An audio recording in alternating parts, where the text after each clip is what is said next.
as usual, nobody knows what may happen. Is there no way the legislature could say that in case the prosecution is not coming,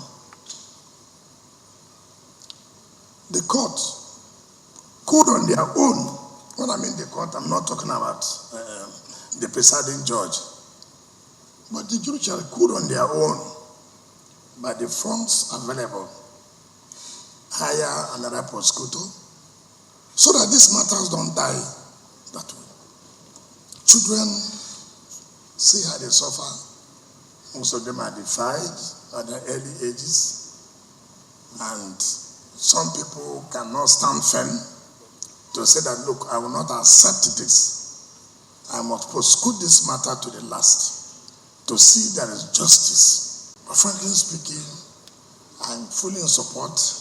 I like to thank God, students and pupils, they are here to see that every hope is not lost, that you have an opportunity to see that justice is being done. And I believe with the presiding judge and his colleagues that will be working in the family court, he will make sure that justice is not only done, but will seem to have been done and must be done in the normal regular court. Under the system, the court is obliged to listen to children, consider their views, and ensure their participation and protection in the process, whether as victims, witnesses, or offenders. Apart from the lack of political will, the Rivers State Child's Rights Law of 2009 was fundamentally defective and incapable of triggering the jurisdictional competence of the court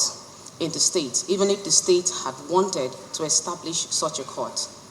Additionally, the textual errors, omissions, and repetitions in the Rivers State Child's Rights Law of 2009 were so severe that the 2021 amendment could not cure and resolve the legal stalemate.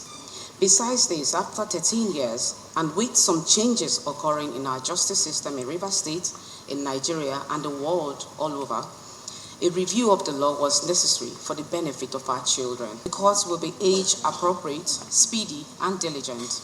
It will focus on the child's needs, respect the right to due process, and the right to private and family life.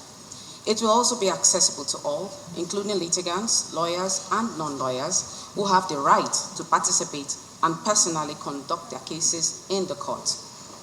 In courts will be age-appropriate, speedy, and diligent. It will focus on the child's needs, respect the right to due process, and the right to private and family life.